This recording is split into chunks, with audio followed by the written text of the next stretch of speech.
श्रोते हो, नमस्कार. आज आपण इंडिक विचारमध्ये विशेष कार्यक्रम घेऊन आलेलो आहोत. आज 12 जानेवारी 2022 म्हणजेच राष्ट्रीय युवा दिवस हा आपण देशभर साजरा केला जातो आणि त्या निमित्ताने आपण वेलणकर उद्योग समूहाचे एक तरुण व्यक्तिमत्व, तरुण नेतृत्व म्हणून एक युवक अजिंक्य लिमये याला आपल्या आजच्या कार्यक्रमात सहभागी करून घेतो आहोत. तर अजिंक्य, तुझं इंडिक विचारमध्ये खूप खूप स्वागत. धन्यवाद. आज इथं येऊन मला खूपच बरं वाटलं. आणि तू तुझा उपक्रम व्यस्त वेळामधनं आम्हाला थोडासा वेळ दिलास, तर मी तुला एक विनंती करीन की तू आमच्या श्रोत्यांना स्वतःबद्दल थोडंसं परिचय करून द्यावास आणि त्याबरोबरच सांगली येथील वेलणकर उद्योग समूहाशी तुझं असलेलं नातं एक संक्षिप्त स्वरूपामध्ये स्पष्ट करावं. हो. नाही. नमस्कार. मी अजिंक्य गणेश लिमये.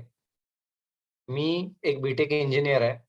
हा, I have done my B.Tech in textile engineering अच्छा. आणि आता मी गजानन विविंग मिल्स मध्ये माझ्या आजोबांच्या मार्गदर्शनाखाली या हम्म, मिलचं थोडंफार कामकाज बघतोय. हम्म, आता ह्या कारखान्याशी किंवा या उद्योगाशी माझा संबंध कसा आला, हे जर सांगायचं झालं, हा, तर या कारखान्याचे संस्थापक म्हणजेच धनी वीरा वेलणकर हे हम्म, माझ्या आईचे आजोबा. त्यामुळं माझा आजोळ म्हणजेच हा कारखाना. बरोबर. लहानपणापासून मी या कारखान्यामध्ये फिरत आलेलो आहे, खेळत आलेलो आहे. इथल्या सगळ्या गोष्टी पाहत आलेलो आहे. हम्म, त्यामुळं लहानपणापासूनच मला टेक्सटाईलची खूप जास्त आवड लागली अच्छा. आणि त्यामुळं नंतर मी इंजिनिअरिंग करताना सुद्धा हम्म, बी.टेक इन इंजिनिअरिंग केलं. अच्छा. त्यामुळं पुढे या कारखान्यामध्येच मी जॉइन व्हावं, ही माझी इच्छा होती आणि ती आता पूर्ण होते बघून मला सध्या खूप आनंद होतोय आणि त्यामुळे माझं काम मी सध्या खूपच एन्जॉय करतोय. खूपच छान. आणि मला असं वाटतं की आजच्या तरुण पिढीला थोडं असं प्रोत्साहित करण्याचं काम आमच्या माध्यमातून आम्ही करू, असा एक आम्हाला याचा आनंद वाटतो आहे आजच्या राष्ट्रीय युवा दिवसाच्या निमित्ताने. तर मलाही आपण थोडंफार या बाबतीत योगदान देता येतंय, याचाही मला आनंद होतो. तर आपण मुख्य मुलाखतीकडे वळूया की जरूर. मला एक सांग अजिंक्य, की या गजानन विविंग मिल्स हा जो आपला कापड उद्योग समूह आहे, याची स्थापना कोणी आणि कधी हं. केली? हं, या गजानन मिलची स्थापना हं, माझ्या पणजोबांनी हं. म्हणजेच विष्णू रामचंद्र वेलणकर अच्छा, यांनी 1908 साली केली. अच्छा. बापरे! गणेश चतुर्थीच्या दिवशी. अच्छा, म्हणून या कारखान्याचं नाव गजानन मिल्स. अच्छा, अच्छा. ह्या कारखान्याची सुरुवातीला सांगलीमध्ये न होता हां, पुण्याला झाली. अच्छा. पुण्यामध्ये काही वर्ष हा धंदा चालला. पण पुण्यामध्ये काही जमीनदार, काही कर्ज देणाऱ्यांचे प्रॉब्लेम हं, किंवा सावकाराचे प्रॉब्लेम किंवा अगदी पुणे शहराच्या बाहेर हा कारखाना असल्यामुळं हं. मार्केटिंगला येणारे यांना त्या कारणानं त्यांचा हा पहिला उद्योग पुण्यातला हां, अयशस्वी झाला. अच्छा. परंतु हं, त्यांनी हं. अजिबात धीर न सोडता हं, हं, हं. आपल्याला पुन्हा उद्योग चालू करता येईल का? यासाठी अतोनात प्रयत्न केले. अच्छा. त्यानंतर त्यांनी सांगलीचं जे संस्थान आहे, तिथले जे राजे आहेत पटवर्धन, त्यांच्याशी भेट घेतली. बरं. पटवर्धन त्यांना असं म्हणले, की "माझी जी सांगली आहे, ही कलागुणांनी युक्त आहे. अच्छा. परंतु इथं उद्योग मात्र नाही. बरोबर. मी तुला कर्ज देईन, परंतु तुला हा उद्योग सांगलीमध्ये करावा लागेल." हं. ते ऐकून माझे पणजोबा सांगलीमध्ये आले आणि त्यानंतर आता हा कारखाना सांगलीमध्ये सुरू होऊन 100 अधिक वर्ष झाली. अरे वाह! 114 वर्ष यावर्षी आहे. अच्छा. खूपच छान. अ, मला असं वाटतं तू जो कालखंड सांगितला 1908, तर हो, माझ्या जे काही इतिहासाचं माझं थोडंफार नॉलेज आहे त्याप्रमाणे हो, त्याच सुमारास मला असं वाटतं लोकमान्य टिळक त्यांची स्वदेशी हो, चळवळ हे सगळं आकार घेऊ लागलं होतं. तर हो. याच्याशी तुझ्या पणजोबांचा काही संबंध इनडिरेक्टली, डिरेक्टली आला का? आणि जर आला असेल तर तो कसा स्फूर्तिदायक ठरला? याविषयी काय बोलशील? हो, नक्की. या कारखान्याच्या कल्पनेचा जो मुख्य स्रोत आहे, हं. तोच लोकमान्य टिळकांपासून होतो. अरे वाह! तर माझे जे पणजोबा आहेत, हं, धनी वीरा वेलणकर, हं. हे साताऱ्याच्या न्यू इंग्लिश स्कूलमध्ये शिकत असत. अच्छा. त्यावेळेला लोकमान्य टिळकांचं तिथं भाषण झालं हां. आणि त्या भाषणामध्ये लोकमान्य टिळक लोकांना, तिथल्या शाळेतल्या मुलांना असं म्हणाले, की हे जे इंग्रज आहेत, हे वैचारिकरित्या, आर्थिकरित्या आणि सर्व प्रकारानं आपल्याला पारतंत्र्यात ढकलतायत. ज्या वेळेला आपण भारताच्या स्वतंत्रतेसाठी एवढा लढा देतोय, तेव्हा आपण पूर्णपणे स्वतंत्र आहोत का? जरी आपण स्वतंत्र झालो, तरी आपण आर्थिकरित्या सक्षम आहोत का? कमीत कमी अन्न, वस्त्र, निवारा या 3 मूलभूत गरजांवर तरी आपण खरे उतरू शकतो का? आपला देश आपल्या लोकांना स्वयंपूर्णपणे या गोष्टी तयार करू शकतो का? त्यामुळं जितका स्वातंत्र्य लढ्यामध्ये एखाद्या क्रांतिकारकाचा उपयोग होतो, तितकाच मोठा उपयोग या स्वातंत्र्य लढ्यामध्ये एका उद्योगधंद्यासाठी होतो, जो या देशासाठी बनला आहे. हे माझ्या कुटुंबाच्या लक्षात आल्यानंतर त्यांनी हे भाषण केल्यानंतर एका वर्षामध्ये ती शाळा सोडली आणि तो नोकरीच्या मागे न लागता पूर्णपणे स्वतंत्र होण्यासाठी या देशाला उद्योगधंद्यांची गरज आहे, हे लक्षात घेऊन आपण या अन्न, वस्त्र, निवारातले जे वस्त्र, जे एक मूलभूत गरज आहे, हे आपल्या देशामध्येच तयार करून आपल्या देशाला स्वावलंबी बनवावं, म्हणून ह्याच्या मागे ते हात झटून लागले आणि याच कल्पनेतून श्री गजानन विविंग मिल्सची स्थापना झाली. खूपच छान. म्हणजे मला असं वाटतं की केवळ भाषणाने स्फूर्ती घेऊन जाणाऱ्यातला तो काळ होता आणि त्यांनी त्याचं चीज केलं. आणि आज आपल्या समाजाला शेकडो हजारोच्या वरती लोकांची कुटुंब त्याच्यावर पोचली जातात आहेत आणि सांगली सारखं म्हटलं तर छोटं गाव आज इतिहासामध्ये आपल्या महाराष्ट्राच्या नकाशामध्ये प्रकाश झोतात त्या निमित्ताने, असं म्हणायला हरकत नाही. त्यामध्ये गोष्ट ऍड करीन की यानंतर काही वर्षांनी ते सांगलीमध्ये ज्योतिषांचं संमेलन झालं, ज्याच्यामध्ये आपलं पंचांग बदल करण्यासाठी त्यांचे विविध वादविवाद झाले. त्याच्यामध्ये लोकमान्य टिळक सांगलीमध्ये आले होते, कारण का त्यांनी ओरायन वगैरे त्यांची सगळी पुस्तकं लिहिली होती, त्यामुळे त्यांचा पंचांगावर गाढा अभ्यास होता. याकरता सांगलीला आल्यानंतर त्यांनी आमच्या कारखान्याला भेट दिली आणि त्यावेळेस मी आमच्या आजोबांना, म्हणजे माझ्या पणजोबांना शाबासकीची थाप, वेलणकरांसारखे उद्योजक या महाराष्ट्रामध्ये, या भारतामध्ये तयार व्हावेत आणि तयार झाले तर भारताला जगात पुढे जाण्यापासून कोणीही थांबवू शकत नाही, अशी शाबासकीची थाप दिली. अरे वा, याच्यापेक्षा दुसरं आयुष्याचं सार्थक म्हणजे काय असावं. खूपच. मला असं वाटतं म्हणजे जसं आता लोकमान्य टिळकांपासून ही स्फूर्ती घेतली गेली आणि त्याही वेळेला अ गट, ब गट असे वेगवेगळ्या विचार प्रवाहाने पण देशासाठी कार्यरत असणारे नेते होते, ज्यामध्ये काही गोष्टींचा उद्रेक झाला. जसं आपण गांधी हत्येचं उदाहरण घेतलं तर 1948 साली घडलेली घटना, तर त्यावेळेला जे काही दंगली उसळल्या त्या घटनेनंतर, तर त्याचे आपल्या कारखान्याला काही झळ पोचली का किंवा त्याचे पडसाद कसे उमटले, हे थोडस आमच्या श्रोत्यांना. हो, काय असतं, ज्या वेळेला एखादी दंगल घडते तेव्हा दंगल ज्या माणसाच्या मुळे घडली त्या माणसाच्या जातीच्या लोकांना आणि तो माणूस ज्या भागातून आला त्या भागाला या दंगलीच्या किंवा त्रासाची बरीच झळ सोसावी लागते.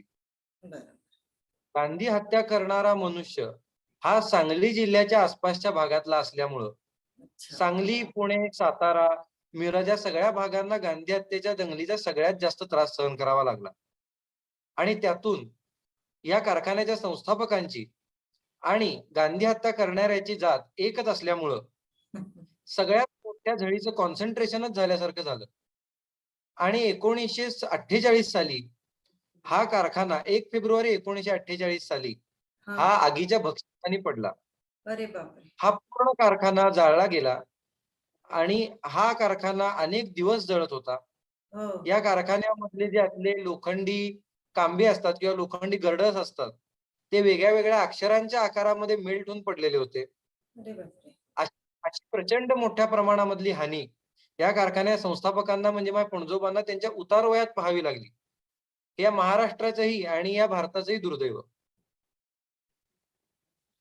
आणि म्हणजे अवघ्या 2च दिवसात गांधी हत्येनंतर, मला असं 1 फेब्रुवारी तू तारीख म्हणालास, तर इतकं त्याचे हिंस्त्र असं हे झालं स्वरूप, जेव्हा की गांधी स्वतः अहिंसावादी होते आणि किती मोठी हिंसा त्यांच्या हत्येनंतर झाली. तर मग ह्या खरं तर एखादा दुसरा कुठलाही संस्थापक असता तर या घटनेने मानसिकरित्या खचून गेला असता, मनोबल खचलं असतं त्याचं. असं न होता आज आम्हाला म्हणजे तुझी तिसरी पिढी तो कारखाना, चौथी पिढी माझी चौथी पिढी तशीच्या तसा दिसतो आहे.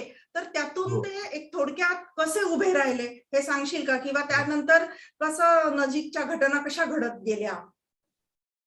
तुम्ही कुठलाही इतिहासातला मोठा पुरुष पाहिला किंवा कुठलाही एखादा उद्योगपती पाहिला तर त्याची इच्छाशक्ती प्रचंड असते, दुर्दम्य असते. बरोबर. पणजोबाई त्यातून अतिशय गरिबीतल्या घरातनं आलेलं व्यक्तिमत्व होतं. त्यांचं मूळ कुटुंब होतं. साताऱ्याजवळ ते गाव आहे, पुण्याला जाताना आपल्याला फाटा लागतो त्याचा.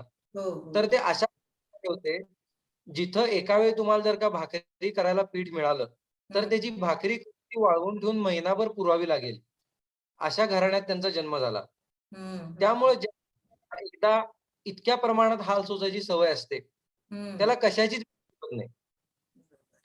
आणि त्यातून ते थोडेसे ऋषितुल्य स्वभावाचे असल्यामुळं एखादी गोष्ट आली किंवा गेली ज्याचा ते स्वतःच्या मनाला फारसा लोभ किंवा मोह पाडून घेत नव्हते. या गोष्टीचं मोठं उदाहरण म्हणजे हे जळीत होण्याच्या बरोबर 1 वर्ष अगोदर त्यांनी स्वतःची सुवर्ण तुला केली. आता सुवर्ण तुला आजच्या काळात म्हणजे माझ्या जनरेशनच्या मुलांना कळणार नाही. तर सुवर्ण तुला म्हणजे स्वतःच्या वजनाचं सोनं तुम्ही दान करणे. आपल्याला माहित आहे की शिवाजी महाराजांनी त्यांच्या राज्याभिषेकाच्या वेळेला सुवर्ण तुला केली होती. नंतरही महाराष्ट्रात केली असेल.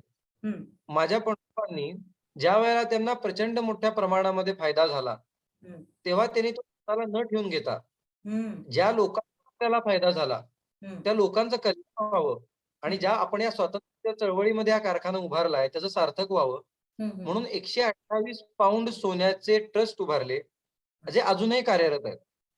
आणि बरोबर त्याच्या 1 वर्षानंतर हा कारखाना आगीच्या बक्षस्थानी पडला. त्यामुळे जसे त्यांना सोन्याचे दिवस आले तसे हेही दिवस आले. परंतु सोन्याच्या दिवसांनी हुरळून न जाता किंवा या वाईट दिवसांनी खचून न जाता त्यांनी आपला समतोल साधून ठेवला. त्यांचे असे माझे आजोबा तर असं म्हणतात की जळीत झाल्यानंतर फार काहीही न बोलता हातामध्ये फावडं घेऊन पडलेली राख उचलायला ते स्वतः जातीनं कारखान्यामध्ये हजर होते. आणि त्यानंतर त्या वेळेला त्यांनी पुढच्या महिन्याचा पगारही त्या राखेमध्ये बसून केला. त्यामुळं ज्या माणसाचं मनोधैर्य इतकं ताकदवान असतं तो माणूस नंतर यशाचे डोंगर उभारतो. आणि त्यामुळे स्वतःला पैशांचा मोह नसल्यामुळं आणि पूर्वी मिळालेला फायदा स्वतःच्या चैनीत न खर्च केल्यामुळं तो फायदा त्यांना वापरून पुन्हा एकदा तो कारखाना तितक्याच जोमानं उभारता आला. हे यातून शिकण्यासारखं आहे असं मला वाटतं. त्यावेळेला किती कामगार असतील तुमच्या कारखान्यामध्ये, म्हणजे जळीत झालं त्यावेळेला? साधारण मला 1200 कामगार होते त्यावेळेला.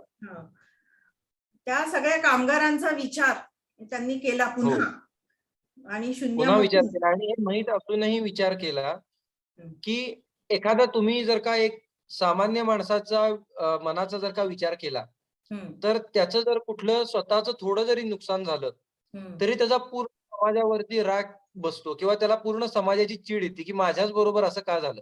आणि जर माझ्या मनात हेतू वाईट नसेल आणि तरीही मला असं भोगावं लागलं तर माणूस आतून थोडासा कटू बनतो आणि मग माणूस लोकांची तिरस्कारानं वागायला सुरू करतो. परंतु तसं न होता समाजाचं वेगळं आणि इंडिव्हिज्युअल मन वेगळं आणि त्याच्या स्वतःच्या गरजा वेगळ्या ते ओळखून पणजोबांनी कुणालाही त्याच्याविषयी दोष न देता कारखाना आहे असं सुरू करून सर्व कामगार पुन्हा कामाला लावून आहे त्या जोमाना कारखाना वयाच्या 50 नंतर सुरू करून दाखवला, 60 नंतर सुरू करून दाखवला. आणि हे त्यांच्या स्थिर मनाचं किंवा पेशन्सचं म्हणलं तरी चालेल एक कौतुक करण्याची गोष्ट आहे, जी मलाही त्यातून खूप शिकायला मिळते आज. बरोबर आहे. म्हणजे तू जे सांगितलंस आज आपल्याकडे 50 नंतर किंवा 60 नंतर तर रिटायरमेंट, निवृत्त होण्याचं वय समजलं जातं जिथे, आणि तिथे ते पुन्हा जोमाने उभं राहिले आणि शून्यातून म्हणजे अवघ्या भस्मसात झालेल्या राखीतून त्यांनी नवीन विश्व तयार केलं. मला इथे तुला फिनिक्स पक्षाची गोष्ट माहिती असेल तर राखेमधून तो कसा, तर मला तुझ्या पणजोबांची तुलना अजिंक्य खरोखर त्या फिनिक्स पक्षाशी करावीशी वाटते. म्हणजे तेवढं समर्पक उदाहरण आता एकदम मला सुचलं ऐन वेळेला, हो. की खरोखर त्यांनी म्हणजे खूप मोठं मनोबल लागतं त्याला आणि दुसऱ्यांचा हो. विचार, मला असं वाटतं कामगारांचा त्यांनी स्वतःचा विचार न करता त्यांचाच केला. खूपच हो. म्हणजे अंगावरती शहारा आला तू जे काही वर्णन केलं आहेस. आणि ते त्यावेळेला त्यांनी आपल्या उघड्या डोळ्यांनी बघितलं. स्वतःचाच हो. भस्मसात होत हो, असताना. स्वतःचा एस्टॅब्लिश्ड कारखाना जळताना त्यांनी उघड्या हं. डोळ्यानं बघितलं. आपल्यातलं म्हणजे मी सुद्धा ही गोष्ट सहन करू शकू की नाही याची कल्पना नाहीये मला आता सुद्धा जर मी विचार केला तर. बरोबर. आणि मला तरुण पिढीला हे सांगावसं वाटतं, की आजकाल मुलं छोट्या-छोट्या गोष्टींनी डिप्रेशनमध्ये जातात, की नाराज होतात आणि एकदम अति टोकाला जातात. तर त्यांनी हे म्हणजे हे मूर्तिमंत उदाहरण आजच्या दिवशी राष्ट्रीय युवा दिवसाच्या दिवशी मला खरंच हे सांगायचं आहे, की जे कोणी प्रेक्षक हा वर्ग आमचा हा कार्यक्रम बघत असेल, त्यांनी आपल्या मुलांना, आपल्या आजूबाजूच्या तरुण पिढीला आवर्जून हे बघायला सांगावं, की जेणेकरून आजकालची मुलं छोट्या-छोट्या गोष्टींनी नाराज होतात, मनासारखं घडलं नाही म्हणून विपरीत टोकाला जाऊन निर्णय घेतात. तर कोणाच्याच म्हणजे कष्टाला एकदम यश मिळत नसतं. कष्ट करणं, प्रयत्न करणं आपल्या हातात असतं. हो. तर आपण पुढे जाऊया. लोकमान्य टिळक, महात्मा गांधीजींनंतर माझ्या मनात विचार येतो वीर सावरकर यांचा. मला असं वाटतं, की आजोबा, तुझे आजोबा आणि पणजोबा यांच्या संपर्कामध्ये वैचारिकरित्या म्हणा, अजून असे वीर सावरकरांबरोबर कुठले क्रांतिकारकांशी संपर्क येत गेला किंवा ते कसे प्रभावित होत गेले हे थोडं विस्तृत करून सांगशील? हो. वीर सावरकर म्हणा हं, किंवा आणखी जहालमतवादी नेते म्हणा, हं, असं म्हणतात की भारत 2 प्रकारच्या नेत्यांनी स्वतंत्र केला. हं, जहालमतवादी आणि मवाळमतवादी. हं, त्या माझ्या पणजोबांचे विचार हं, हे बऱ्यापैकी जहालमतवादाकडे जात असल्यामुळं हं, जवळपास सगळ्या जहालमतवादी क्रांतिकारकांचा आणि माझ्या आजोबांचा आणि पणजोबांचा कायम संबंध येत गेला. हं, आता ह्याच्यामध्ये आर-एस-एसचे हेडगेवार असोत हं, किंवा गोळवलकर गुरुजी असोत किंवा हं, डॉक्टर मुंजे असोत, हं. यातलं सगळ्यात मोठं उदाहरण म्हणजे बाबाराव सावरकर आणि वीर सावरकर. हां, सगळ्यांना माहिती आहे की बाबाराव सावरकर त्यांच्या आयुष्यातला मोठा भाग सांगलीमध्ये राहिले. बरोबर. त्यांचा पुस्तकाचा शेवटही सांगलीमध्येच झाला. हं. मग बाबाराव सावरकरांचं कायमचंच माझ्या पणजोबांबरोबर येणं-जाणं होतं. अच्छा. आणि वीर सावरकरांचं जर तुम्ही म्हणाल, हं, तर 1930 च्या दशकामध्ये साधारण 1936-37 च्या आसपास हं, सावरकर दिल्लीला आले होते.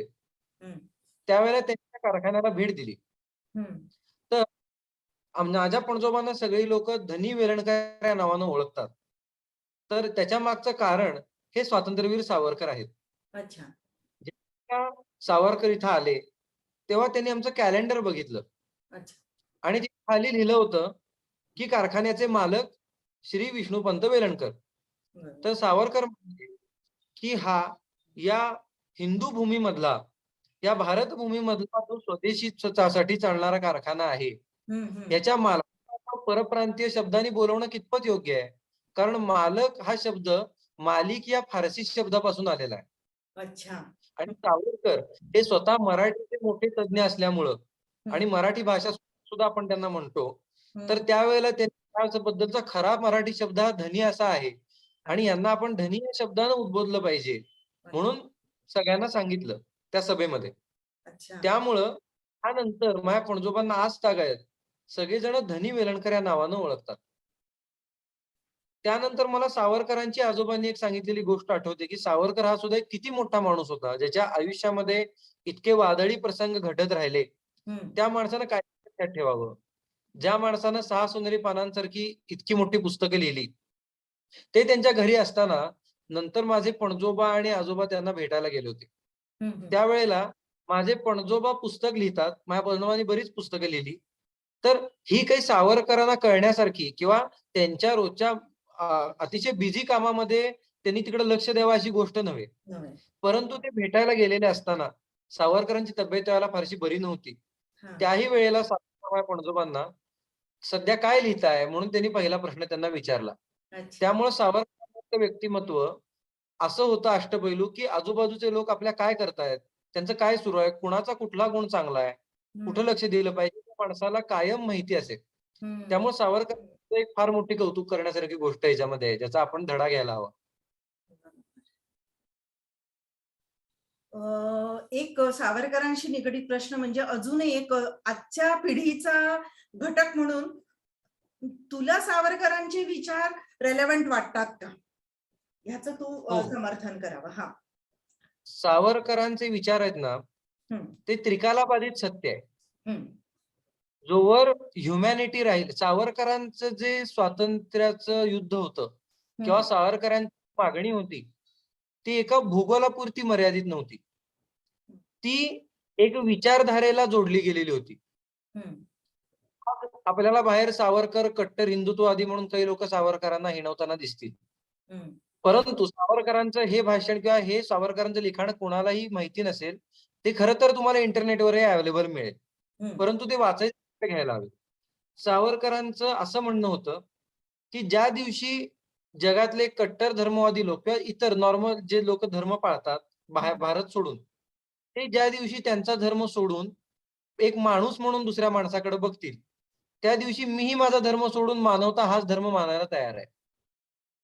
परंतु तोपर्यंत लोक जोवर तेवढी खुल्या मनाची होत नाहीत किंवा प्रगतीची कास धरत नाहीत विज्ञानाकडे बघून, तोवर प्रत्येकाला स्वतःच्या जगण्यासाठी आणि आपलं अस्तित्व राखण्यासाठी एका धर्माचा आधार घ्यावा लागतो. आणि कोणत्या धर्मावर कोणत्याही धर्माचा अन्याय होऊ नये यासाठी एक स्वतःचा धर्माची आयडेंटिटी जपणं आणि त्यासाठी कुठल्याही थरापर्यंत जाणं हे महत्व. त्याशिवाय तुमची ओळख जगामध्ये राहणार नाही. हे त्यांच्या हिंदुत्ववादाच्या मागचं मुख्य कारण होतं. हे सावरकरांच्या कुठल्याही लिटरेचरमध्ये तुम्हाला सापडेल. त्यामुळं सावरकरांचा जो एक ब्रॉड ऍस्पेक्ट आहे एक स्वातंत्र्यवादावरचा, तो फक्त आता ही काश्मीर कन्याकुमारी स्वतंत्रता हवी आहे असा नव्हता, कारण देशाच्या सीमा दरवर्षी बदलत राहतात. आजही आपण बघतो की आजही आपल्या भूगोलाच्या पुस्तकामध्ये कधी काश्मीर आपल्याला दाखवतात, कधी दाखवत नाहीत. हे कायम होत राहणार आणि जगाच्या सीमा कायम कमी जास्त होतच राहणार. आपलं अस्तित्व हे जगाच्या सीमांपुरतं मर्यादित नसून तिथला जो लोकसमूह आहे, तिथली जी संस्कृती आहे, ती कुठपर्यंत जाती तिथपर्यंत आहे. सावरकरांचा त्याबद्दलचा श्लोक कुठला होता? आ सिंधू सिंधू पर्यंता यस्य भारत भूमिका पितृभू पुण्यभूश्चैव स ऐव हिंदू रीती स्मृता.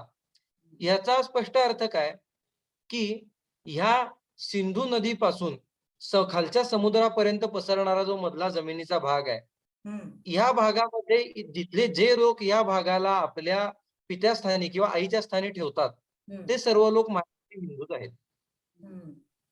त्यांचा हिंदू स्थानाविषयक किंवा या भारत देशाच्या स्वातंत्र्याविषयक ब्रॉड ऍस्पेक्ट होता. हा लोकांनी लक्षात घेऊन सावरकरांचं जर का लिटरेचर वाचलं, तर सावरकरांचं लिटरेचर हे भारतापुरतच नव्हे, तर ज्या कुठल्या देशातल्या माणसाला आपल्या स्वतंत्रतेविषयी किंवा आपल्या अस्तित्वाविषयी शंका आहे, त्याला प्रेरणा देणार ठरेल आणि आपण आपल्या आयुष्यात काय करावं हे सांगणार ठरेल, असं मला वाटतं. खूपच छान. तर तू प्रेरित आहेस सावरकरांच्या विचारांनी 100%. आता एक तुझा आताच वर्तमानातला जो तुझी भूमिका आहे, एक तू या उद्योगामध्ये आता रिसेंटली लक्ष घातलं आहेस, तर तुझा नेमकं काय रोल आहे आणि कशा रीतीने तू तो पार पाडतो आहेस आपलं शिक्षण पूर्ण केल्यानंतर? सध्या मी विविंग डिपार्टमेंटचा टेक्निकल इंजिनियर म्हणू शकाल किंवा मी मॅनेजमेंट मध्ये आहे इथल्या विविंग पार्टचा. तर कापड तयार करताना तुम्हाला अनेक प्रकारचे पॅरामीटर्स त्याच्यामध्ये बघावे लागतात. आपल्याला बाहेर कापड फक्त असं दिसतं की उभे आणि आडवे धागे दिसत आहेत, त्याच्यामध्ये झालं. तर ह्याच्यामध्ये तुम्ही एक कापडाचा मॅन्युफॅक्चरर म्हणताना, एक क्वालिटी करताना तुम्हाला अनेक प्रॉब्लेम्स त्याच्यामध्ये टॅकल करावे लागतात. मग ते मशिनरी वाईज असतील किंवा कापडाच्या आतल्या केमिकल स्ट्रक्चरवर असतील किंवा त्याच्या फिनिशिंगवर असतील किंवा मॅनेजमेंट मध्ये बघाल तर तिथल्या एम्प्लॉय रिलेशन मधले असतील. त्याच्यानंतर इंटरनल डिसिजन्स असतील. आज मार्केटची कंडिशन काय आहे याचं असेसमेंट करून आपण आता कारखान्यामध्ये कुठल्या प्रकारचा माल काढला पाहिजे किंवा आता जो एक्झिस्टिंग माल आहे त्याची क्वालिटी कशा प्रकारे तुम्हाला सुधारता येईल याच्याविषयी विचार करणं असेल, हे सगळ्या गोष्टी सध्या मी माझ्या परीने बघण्याचा प्रयत्न करतोय. खूप छान. पुढचा प्रश्न आहे की तुम्ही सध्या आपल्या कारखान्यामध्ये कुठलं काय मॅन्युफॅक्चर करता आणि ते प्रॉडक्ट मार्केटमध्ये लॉन्च करण्याकरता किंवा पुढे सेल साठी कुठली स्ट्रॅटेजी किंवा कुठले प्लॅन्स आहेत तुझे? आता आम्ही इथं एक पारंपरिक धोती, लुंगी, बेडशीट म्हणा किंवा प्लेन क्लॉथ म्हणा, ज्याचे पुढे अनेक एंड युजेस आहेत. एका प्लेन क्लॉथ पासून किंवा ताग्यापासून तुम्ही शर्टिंगही करू शकता किंवा ते जाड असेल तर त्याचं बेडशीटही करू शकता. आता त्यानुसार त्याच्या क्वालिटीज वेगळ्या वेगळ्या ठरतात. परंतु या सर्व प्लेन ग्रे क्लॉथचं मॅन्युफॅक्चरिंग करतो, त्याला फिनिशिंग करतो. आमचा कारखाना आता करंटली धोतीमध्ये आमच्या कारखान्याचं नाव खूप मोठं आहे, फार पूर्वीपासून मोठं आहे. 100% कॉटनचे प्रोडक्ट्स आम्ही बनवतो पहिल्यापासून. क्वालिटीमध्ये कुठलंही कॉम्प्रोमाइज करायचं नाही. मग आपल्याला मार्जिन थोडंसं कमी राहिलं तरी चालेल, परंतु माझ्या पणजोबांचा आदर्श घेऊन सर्वसामान्य लोकांपर्यंत जी क्वालिटी जावी ती अतिशय टिकाऊ आणि चांगली असावी आणि त्यामुळे आपल्या कारखान्याचं नाव कायम वर राहावं, या एका ऑब्जेक्ट खाली आम्ही काम करतो. तर त्यासाठी सध्या आमचं महत्वाचं तुम्ही जर का प्रोडक्ट म्हणाल तर ते प्लेन क्लॉथ आहे. अच्छा. त्याच्यामध्ये वेगळे मग प्लेन क्लॉथ मध्ये तुमची धोती असेल, प्लेन क्लॉथ मध्ये तुमची लुंगी असेल, प्लेन क्लॉथ मध्ये तुमचं शर्टिंग असेल किंवा प्लेन क्लॉथ मध्ये तुमचं बेडशीट मटेरियल असेल, या सर्वांचा आम्ही करतो.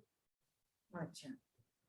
आणि मार्केटिंग साठी काय नवीन एरियाज किंवा नवीन टेक्नॉलॉजी किंवा तू शिकत असताना त्या टेक्निकचा तुला आता वापर करावासा वाटतोय आपल्या ह्याच्यामध्ये, असं काही तुला जाणवतंय का?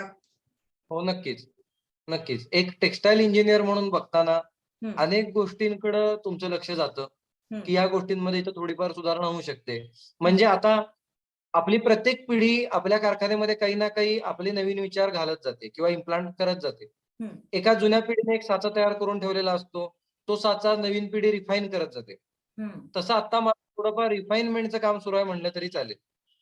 म्हणजे एखादा मॅथमॅटिकल फॉर्म्युला असेल तर आपण शाळेमध्ये असताना 2 डेसिमल पर्यंत उत्तर लिहितो. इंजिनिअरिंगला गेल्यावर 30 डेसिमल 4 होतात.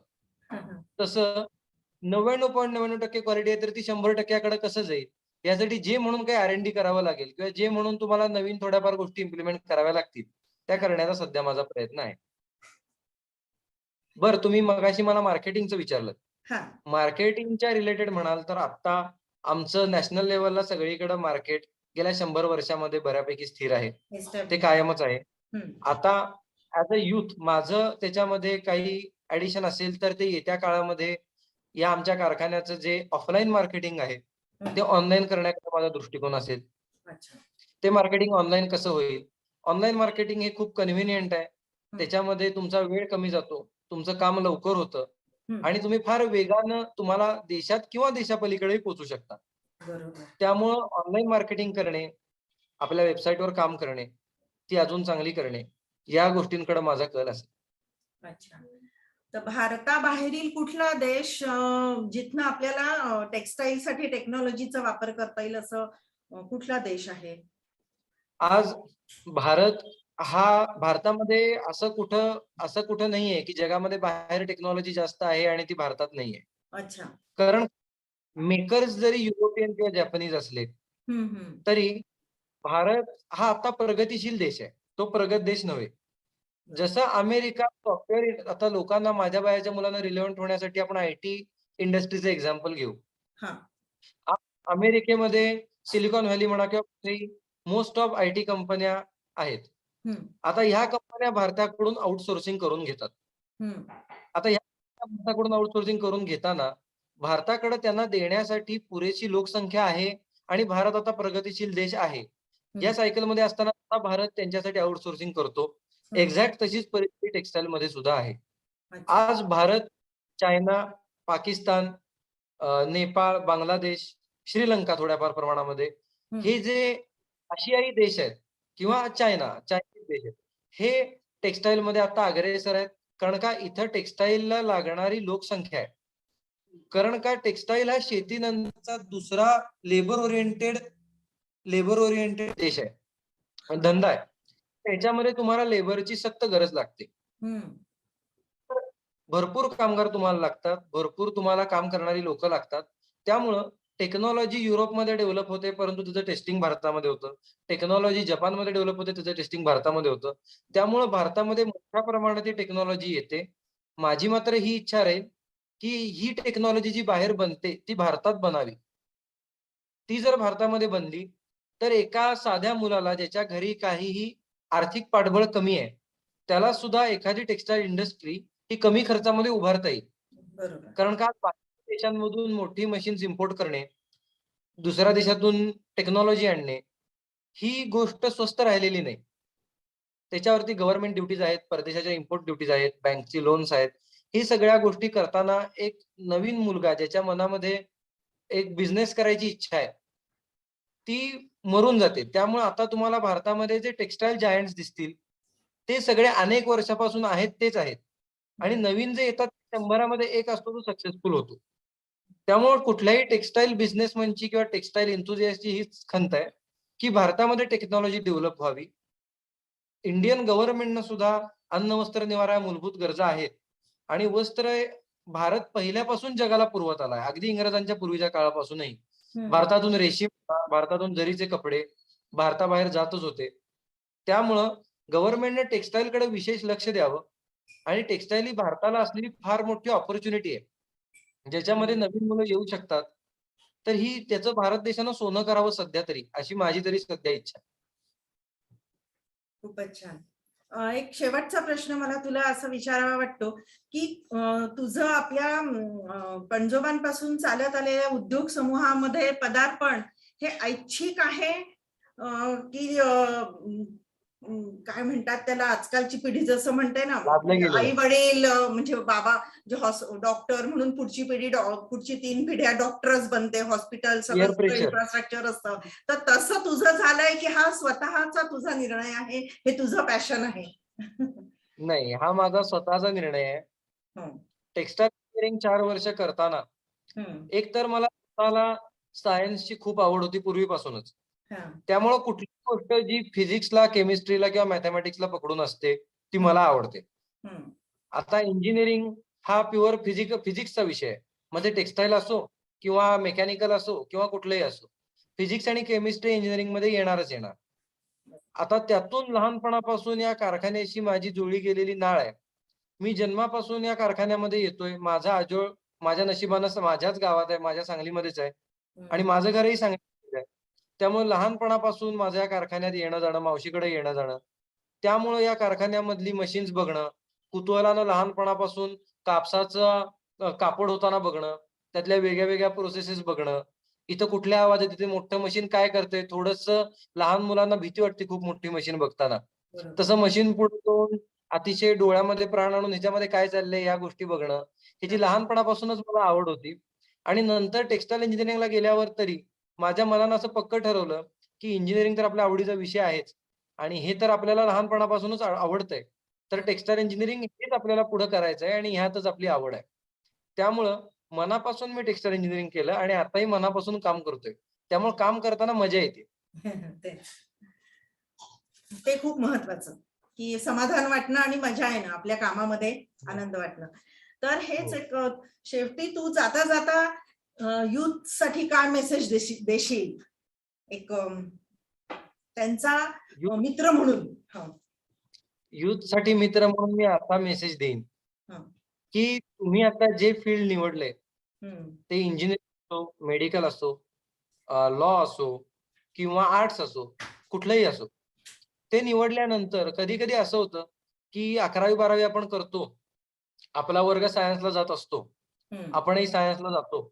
त्यानंतर पुढे सगळे म्हणतात, की इंजिनिअरिंगनं पुढे लाईफ सेट होणार आहे म्हणून आपण इंजिनिअरिंग करतो. हं, तर लोकांना नंतर काय वाटतं, आता आपण आपल्या आई-वडिलांचे पैसे वाया घालवले. 4 वर्ष इंजिनिअरिंग केलं, पण आता आपल्याला आवडत नाहीये हं, किंवा ही आपली आवड आपल्याला कळत नाहीये. हं. नंतर मग नोकरीला करायला लागतात. त्यांचं कॉलेज थ्रू प्लेसमेंट होतं किंवा बाहेरून प्लेसमेंट होतं किंवा पेअर प्रेशर खाली प्लेसमेंट होतं. बरोबर. आई-वडील कधी-कधी म्हणतात, "इतका शिकलास आता घरी बसणार का?" हं, मग ती नोकरी करायला लागतात. नोकरी करताना त्यांना असं वाटतं, की मी 8 तास या कंपनीसाठी राबतोय, मला पगारही चांगला मिळतोय, पण मला मजाच येत नाही. हं, एक गोष्ट करता येणं वेगळं, आणि ती करताना मजा येणं वेगळं. तर मला असं नक्की वाटतं, की करताना प्रत्येकानं विचार करावा. अगदी आपल्याला 11-12ला कळत नाही. काही बऱ्याच लोकांना कळत नाही. मलाही कळत नव्हतं, की आपल्याला हेच करायचंय का नाही? कारण त्यावेळेला आपण 12वीचं टेन्शन असतं, मित्र असतात, सगळे इकडे चाललेत, तिकडे चाललेत, हे छान दिसतंय. परंतु एकदा 4 वर्ष तुमची इंजिनिअरिंग झालं ना, की तुम्ही तुमचं फील्ड रिइन्व्हेंट करावं. आता माझ्या स्वतःचंच उदाहरण द्यायचं झालं, तर इंजिनिअरिंग करताना जे माझं इंजिनिअरिंग पहिली 3 वर्ष झालं, ते अतिशय एक्झाम ओरिएंटेड झालं. मी असा कुठल्याही मुलाचं शक्यतो 99% मुलांचं इंजिनिअरिंग हे एक्झाम ओरिएंटेडच होतं. की मला ऑटोनॉमस असेल तर एवढा सीजीपीए आणायचा, एवढा जीपीए आणायचा आहे, 9 पॉइंट आणायचा आहे, 8 पॉइंट आणायचा आहे आणि त्यामुळे मला अभ्यास केला पाहिजे. परीक्षेला हा पोर्शन आहे आणि एवढे मला ग्रेड आणायचे आणि त्यासाठी ही पुस्तकं मी परीक्षेचे 8 दिवस अभ्यास करीन. हाच कुठल्याही इंजिनिअरिंगच्या विद्यार्थ्याचा दिनक्रम असतो. परंतु एकदा इंजिनिअरिंग झाल्यानंतर तुमच्या हातामध्ये किंवा फोर्थ इयरला तुमच्या हातामध्ये वेळ येतो. तर तेव्हा आपल्याला जे वाटत होतं, की मला हे आवडत होतं. मला हा विषय इंजिनिअरिंगचा आवडत होता. हा स्पेसिफाईड फील्ड आवडत होतं. तर ते आपलं आपण करा आणि ते करता घेऊन करावं. कारण त्यावेळेला तुमच्यापुढे परीक्षेची डेडलाईन नसते. इव्हन जॉब करताना सुद्धा नंतर ते आपल्या मनानं जर का तुम्ही केलंत आणि त्यात जर तुम्हाला आनंद मिळाला, तर तुम्हालाही कळणार नाही, की आपल्याला आपल्या आनंदाचं फील्ड मिळालंय आणि तुम्ही स्विच ओव्हरही करू शकाल अतिशय स्मूथली. त्यामुळं आपलं जरी आता आपल्यावरती एक जबरदस्ती म्हणा किंवा आपल्या विलच्या विरोधामध्ये आपण त्या फील्डमध्ये पडलो असलो, तरी आपल्या नशिबाला किंवा आपल्या पॅरेंट्सना किंवा आपल्या शिक्षकांना नावं ठेवत न बसता, त्या इंडस्ट्रीत गेल्यानंतर आपल्याला जे आवडतंय ते सतत करत राहून, त्याच्यामध्ये मास्टरी मिळवून स्मूथली आपल्याला न आवडणाऱ्या फील्डमधनं आवडणाऱ्या फील्डमध्ये ट्रान्झिशन करावं. जे की माझ्या सध्याची माझे मित्र म्हणा किंवा माझ्या बरोबरची बरीच मुलं मला लॅग करताना दिसतायत. जरी मी आता एखाद्या 40शीतल्या काकासारखा बोलत असलो, तरी सुद्धा मला जे मनामध्ये हीच गोष्ट सध्या दिसून येतेय. एक माझ्या मित्रांकडे किंवा माझ्या बरोबरच्या क्लासमेट्सकडे बघताना, की त्यांचं काय चाललंय. तर त्यांनी असं करावं, कधी you are never too late. जर का तुम्ही शेवटपर्यंत मनाचं केलंच नाही, तुम्ही इंजिनिअरिंगमध्ये पैसे मिळवले आणि करूया म्हणून शेवटपर्यंत केले, तेव्हा मात्र खूप उशीर झालेला असतो. त्यामुळे तुमच्या हातात काम करतानाही पहिली 4-5 वर्ष जरी मिळाली, तर त्यात तुम्हाला हवंय ते करून तुम्हाला हवंय तेच पकडावं. तरच तुम्हाला तुमचं आयुष्य जगायला सुद्धा मजा येईल, नाहीतर येणार नाही. खरंय. आणि मला असं वाटतं आजच्या तुझ्या या मेसेजमुळे आपल्या तरुणांना, सगळ्या युथला खूप प्रोत्साहन मिळालं असेल, एनर्जी मोटिवेट झाले असतील. नक्की. आणि थँक्यू व्हेरी मच. आजच्या युवा दिवसानिमित्त तुझी ही महत्वपूर्ण अतिशय माहिती नक्कीच उपयोगाची पडेल आणि इंडिक विचारतर्फे खूप खूप धन्यवाद. तुम्ही इथं मला आज बोलवलं. मला इतकी संधी दिलीत आणि माझे विचार इथं व्यक्त होऊ दिलेत. त्याबद्दल मी सुद्धा इंडिक विचारचा खूप मोठा आभारी आहे. आणि तुमचं जे हे एक माझ्या पिढीचं म्हणा किंवा समाज जागृतीचं काम सुरू आहे, हो. ते असंच अखंड चालत राहू हीच माझी इच्छा. Thank you.